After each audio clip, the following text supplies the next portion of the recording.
So guys, magbibuild tayo ng 5-inch build na FPV. So nandito na yung mga kailangan natin. So meron tayong FPV frame, 5-inch build, Mark IV. So ito yung mga parts and prints. Ayan. Ayan siya guys. Ayan yung mga bolts natin. So meron tayong, ayan. Meron tayong strap, battery strap.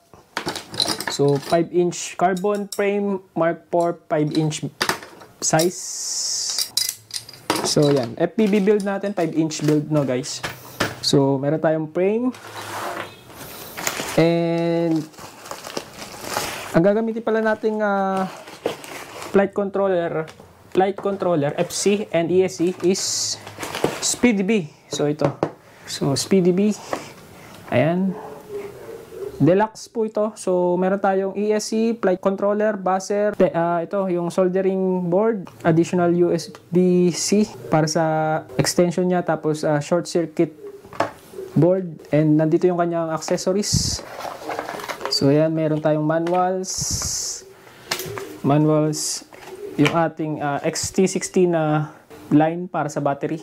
Power line, no? So, nandito na yung mga capacitor. And wirings, yan. So, deluxe. ESC natin is 55A ESC.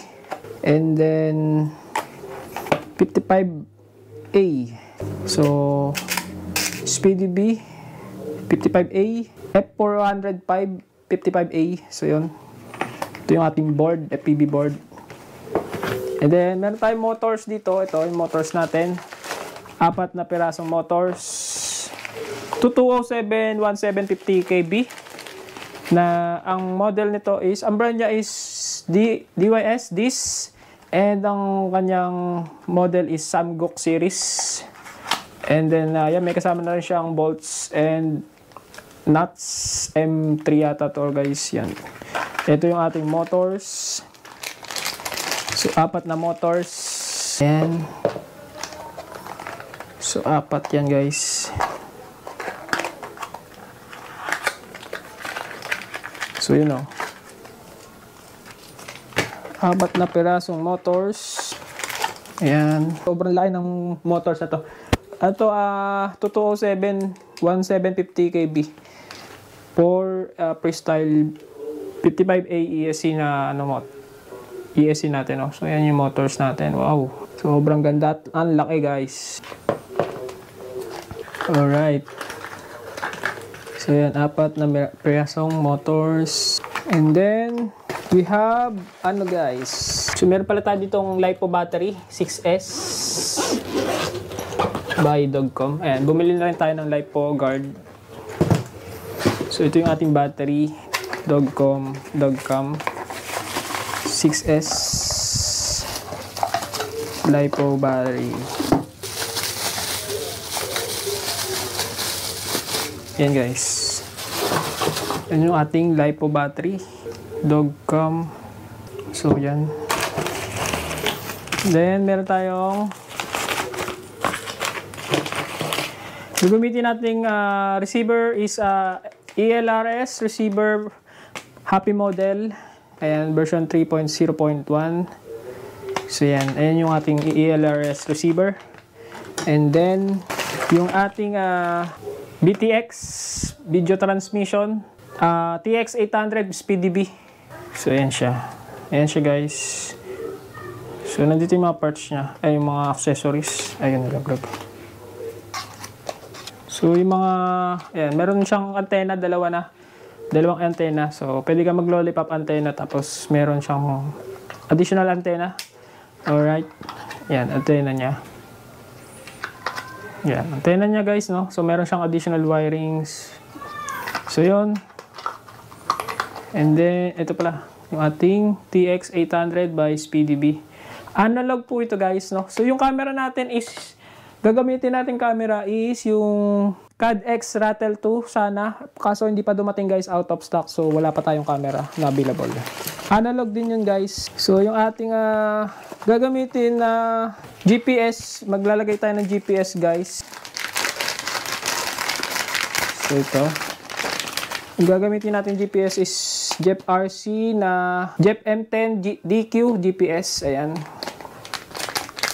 So, yan. Meron kasi itong barometer, guys. Ito yung pinaka mas upgraded. So, yan yung pipiliin natin GPS para sa GPS positioning niya. And then, nag-avail na rin tayo ng GPS holder, no? GPS holder, open natin. So, meron kasi ako na order na maliit. Maliit yung in-order ko, so hindi kasha. So, order tayo na mas malaki. Para dito sa GPS natin. Para yan, sakto siya. Okay? So, yun. GPS holder. So, printed din siya, no? Malambot lang. Yan. Ang ganda. Alright, yun. GPS holder. And what's more? Ito, guys. Ang gagamitin nating pang solda is 6337 na soldering iron. 0.8 mm. And then, ito gagamitin din natin yung soldering tip cleaner. Tapos, gagamit tayo ng thread locker, color blue, tapos 243 para hindi masyadong strong, no? Yung red kasi yung strong, no? So, color blue. And then, gagamit tayo ng ito, task tool na in-order din natin to. Yung, yan, soldering iron na adjustable yung kanyang temperature. Tapos, may mga kasama na yung mga soldering tips. Yun. Yung ating controller na gagamitin is yung Radio Master TX15 standard. Yun yung binili natin para mas maganda na pang long range, pang freestyle.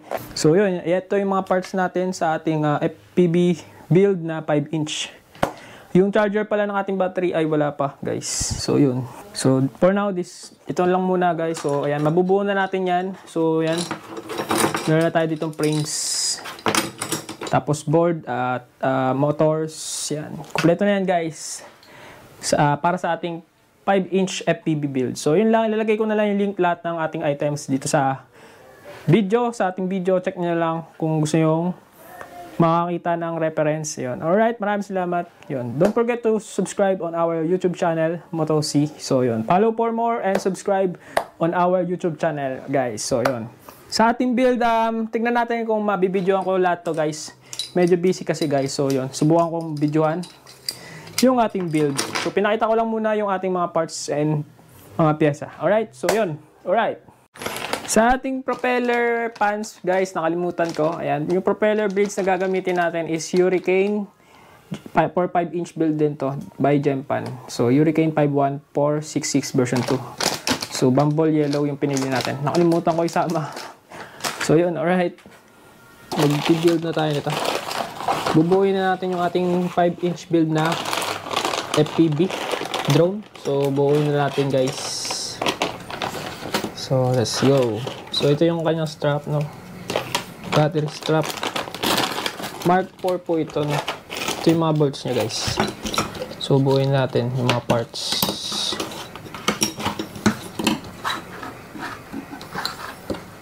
So, paganyan siya.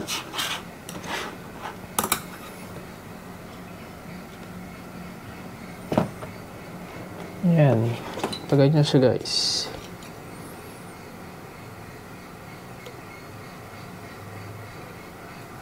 Paganyan yun eh.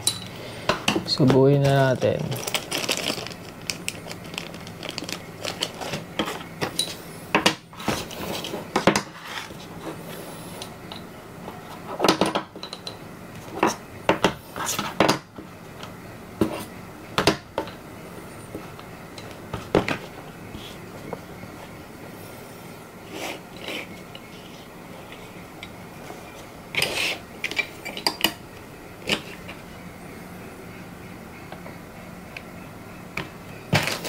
Ito, di ko alam kung saan to eh. Sa camera yata ito, guys.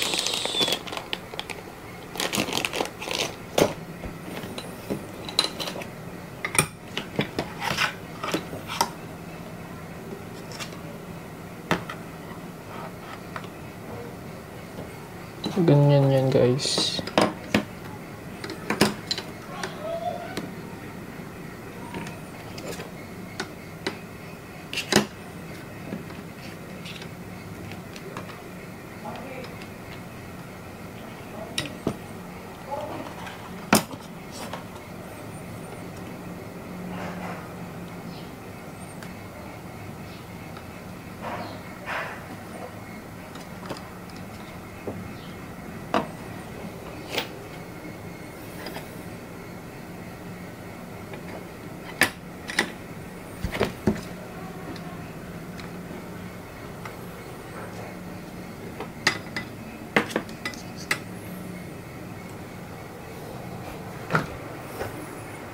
So, pag ganyan siya, no?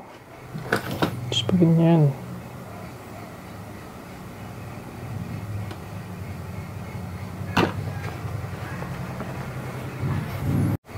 So, wala mo siya i-press to.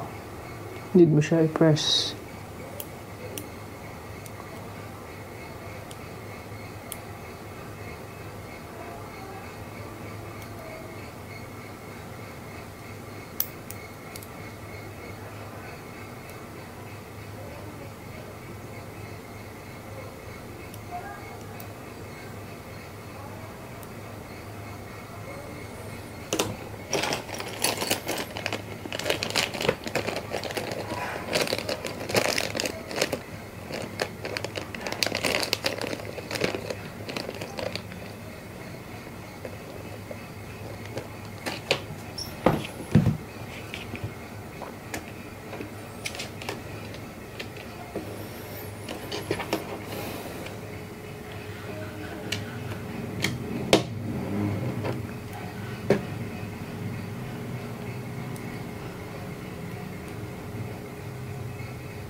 So, yun guys, bubutasan natin to ng konti kasi hindi kasya.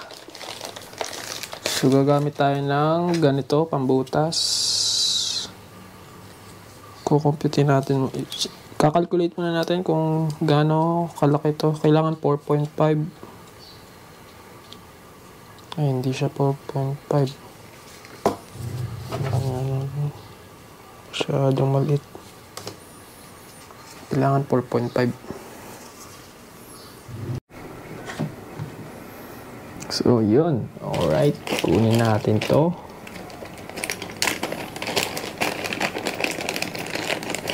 Yan. Saka ito.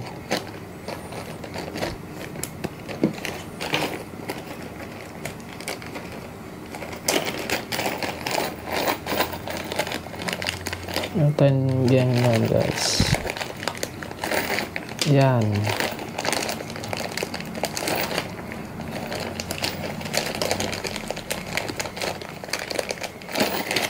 Nalagay natin yan dito.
Natin ako.